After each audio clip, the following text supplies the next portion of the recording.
Good day to you. My name is Graham Ward.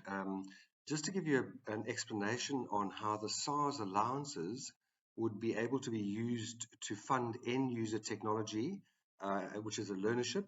The SARS allowances are a document provided by the South African government, a very powerful document which basically provides free education from NQF levels 2, 3 to 6, which is grade 10 through to sort of degree level, first year degree level. And this document here would empower the and effectively makes free education through to levels 2 through to 6. So just to give you an idea how this would work then, if we were to have a look at this scenario here, I'm just going to take out the numbers so that you can have a look at this again. Let's have a look at a company. The idea is to try and fund learners which have not been exposed to computers and to brush up their computer skills. And these are for a learnership called End User Technology. It's an NQF Level 3 learnership.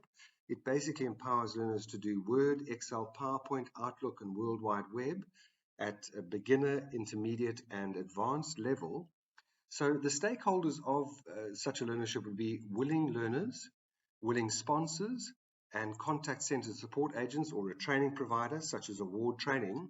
They would enter into a learnership agreement, a tripartite learnership agreement, which would effectively enact the SARS allowances.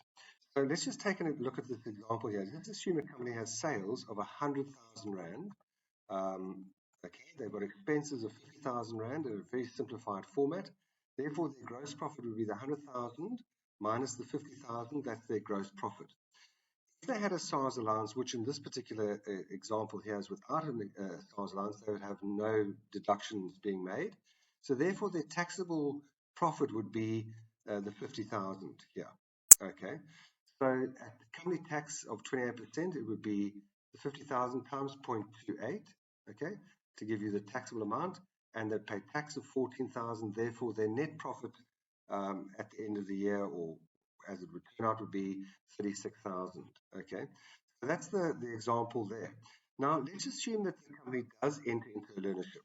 All right, so they have the 100,000 Rand sales. All right, they've got their 50,000 Rand expenses still, and again, they've still got their same gross profit margin of 50,000. But they do have a learnership which they are putting in play. So SARS allows 40,000 Rand a commencement allowance, which is at the beginning of the learnership, and then on certification, a further 40,000 for a normal-bodied person. So we're going to put in the SARS allowances here, 40,000 to commence with here. So therefore, their taxable income would be 50,000 minus the 40,000. They are taxable profit of 10,000 now. At company tax of 28%, it's the 10,000 times 0.28. They'll be paying 2,800 Rand tax as opposed to the original 14,000, as you can see here.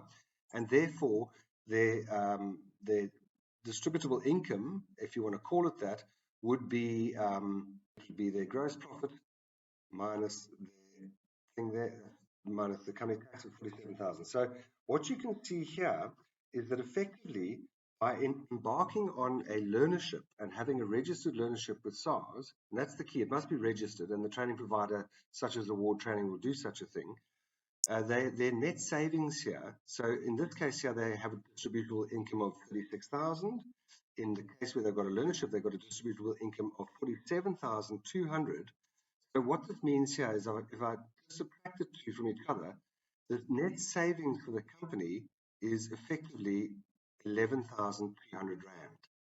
But you'll note that we've only embarked on this 40,000 Rand commencement allowance. We're still able to do the completion allowance as a company once the learner is certified. So basically, we're able to say a further 11,200 is available. Okay. For the completion allowance there. And so if the training provider charges the sponsoring company that fee there, the 22,400, then effectively free training has taken place. So long as the learner gets through the learnership and is certified, 2 sets of 40,000 have been claimed through SARS, And if the training provider is charging 22,400 Rand here, then the training is effectively free. There's been no cost incurred to the company. And that's pretty awesome if you ask me.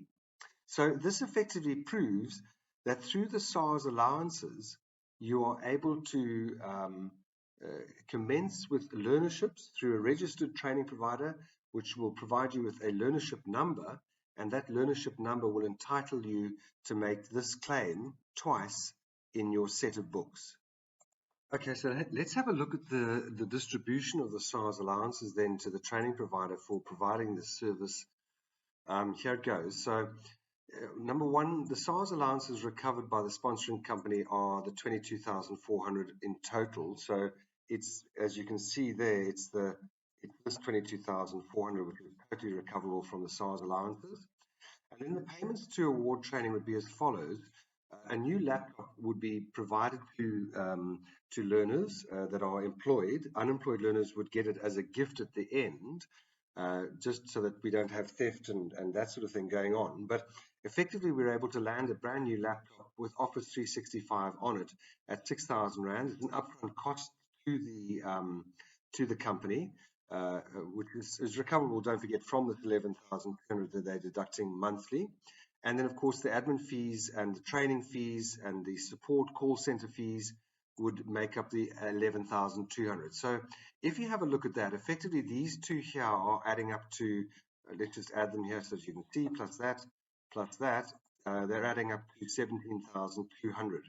But bear in mind, the company was able to recover 1,400 from the SARS allowances here, 22,400 from the SARS allowances, and less the expenses from the training provider would leave the company with a net tax saving of 5,200 Rand. And that's quite significant. In other words, the company, by embarking onto the learnerships, has actually profited from savings of tax by 5,200 Rand. In addition, they have educated a learner on Word, Excel, PowerPoint, Outlook, World Wide Web from introduction, intermediate, and advanced level, as well as empowered the learner with a laptop. And as I said, they're able to recover or save in their bank account 5,200 Rand through the SARS allowances. And that pretty much is an explanation of how the SARS allowances work.